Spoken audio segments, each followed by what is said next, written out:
کل سے social media پر ایک خاتون کی تصویر گردش کر رہی ہے۔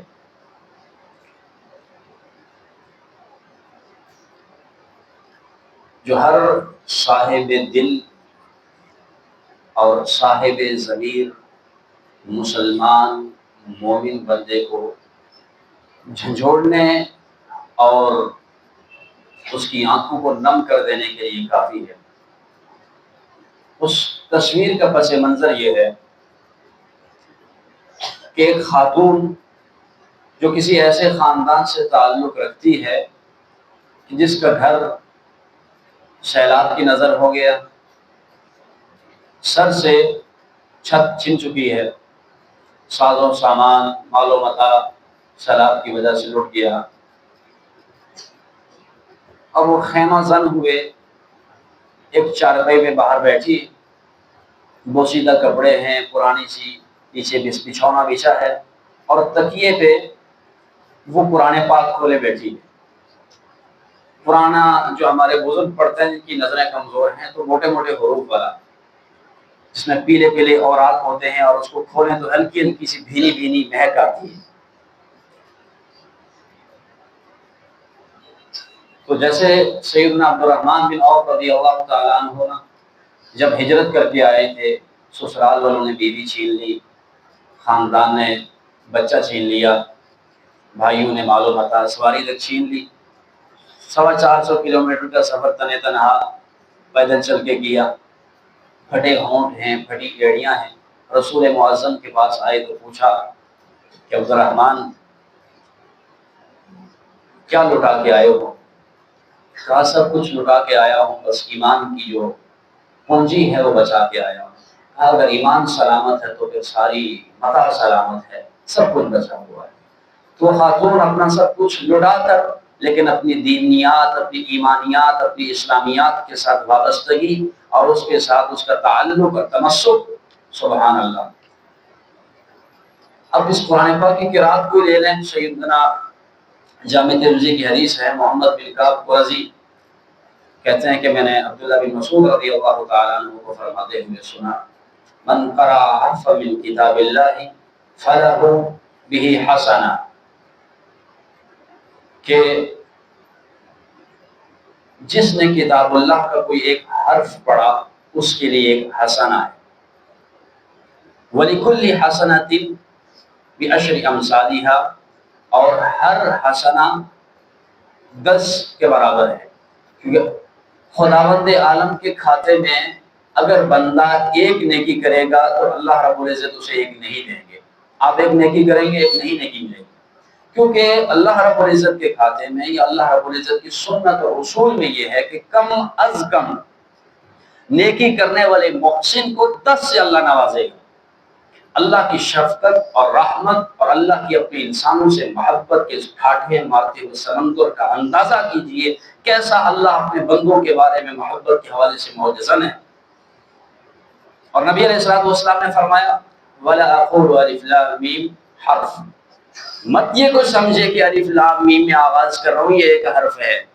وَلَكِنْ أَلِفٌ حرف وَلَامٌ حرف وَمِیمٌ حرف، یہ الف لام جو آپ کو کلمہ دکھتا ہے نا، اس کو 3 حصوں میں تقسیم کیجئے، اللہ نے ایک لفظ کے بدلے میں، ایک حرف کے بدلے میں آپ کو 3 نیکیاں رکھ چھوڑی ہیں۔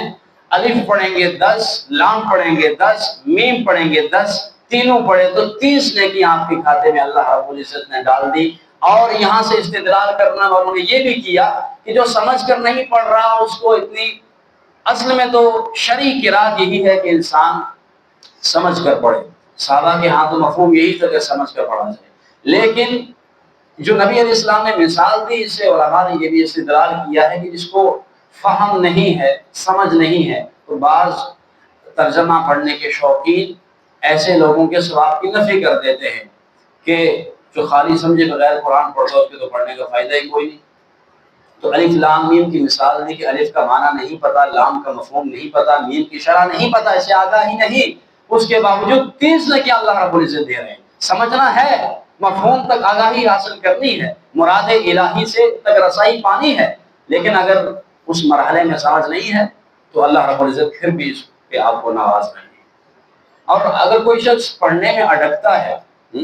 اللہ رب العزت کی عطا ہے، چھوٹے چھوٹے بچے، کم سن بچے، ہاں، تو اللہ رب العزت یہاں سے یہ بھی پتہ چلتا ہے کہ اللہ رب العزت نے حفاظت قرآن کی کیسی عظیم ذمہ داری لے رکھی ہے کہ ہم تو یہ کہتے ہیں نا شاد مد نقطہ مد وغیرہ، اس کی حفاظت کی ہے۔ اب دیکھیں جو باہم ایک جیسے حروف ہیں، وا، زا، واد، ذال، ایک جیسے،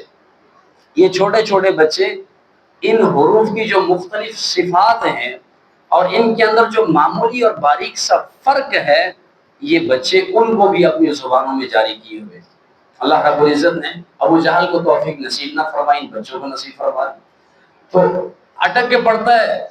شروع کیا ہے، سمجھنے کا نیت ہے، سیکھنے کا ارادہ ہے، دوہرا اجر اللہ نے رکھا ہے، جو اٹک کے پڑھے گا۔ تو یہ تو قرات ہوگی۔ دوسرا آپ دیکھیں نا کہ صحابہ کرام عقیدت قرآن پاک سے تھی، لیکن صحابہ کرام کی جو ذہنی سطح تھی نا قرآن سمجھنے کے حوالے سے، وہ کس مقام پر تھی۔ جب غزوہ ذات الرقاع کے موقع پر سیدنا اسید بن حضیر پیرے پر کھڑے ہیں، ایک صحابی سوئے ہوئے اور دوسرے پیرے پہ کھڑے ہیں، اور کمان سے سنسناتا ہوا تیر نکلتا ہے، ان کے جسم میں آ کر بوست ہو جاتا ہے۔ اب وہ جو تیر کو جسم سے نکال کے پھینک دیتے ہیں اور تلاوت قرآن کو جاری رکھتے ہیں۔ ٹھیک ہے، اس میں ان کی عقیدت، جذباتیت بھی ہے، لیکن قرآن کا جو مفہوم ہے اور قرآن کا جو ردھم ہے، لے اور آہنگ ہے، اور اس کو اگر سمجھ لینا انسان، آپ یہ دیکھیے کہ اگر بچے ہیں، آپ ایک کہانی آپ سن رہے ہوں تو انسان بالکل ورطہ حیرت میں پڑا ہوتا ہے۔ پہلے تو بڑی حکایات کا سلسلہ ہوتا تھا نا، پشاور کے اندر قصہ خوانی بازار ہے جہاں پر لوگ بیٹھ کر باقاعدہ کہانی اور قصے سنایا کرتے تھے۔ تو کہانی انسان اتنی دلچسپی سے سنتا ہے، انسان سانس لینا بھول جاتا ہے، دائیں بائیں کا بھول جاتا ہے۔ جب ایک اردو زبان کے اندر کہانی سنا رہے ہیں، پنجابی زبان میں کہانی کہہ رہے ہیں، آپ کو دائیں بائیں کا ہوش نہیں۔ تو جو زبانوں کے اندر سب سے عظیم زبان ہے، نہ اگلوں نے ایسی زبان دیکھی، نہ پچھلوں نے ایسی زبان کو سنا پڑھا، اتنی عظیم زبان، اور پھر اس عظیم زبان کی بھی عظیم معراج عربی، اللہ رب العزت نے قرآن عربی میں نازل کیا۔ تو اس قرآن کو پڑھتے وقت اگر انسان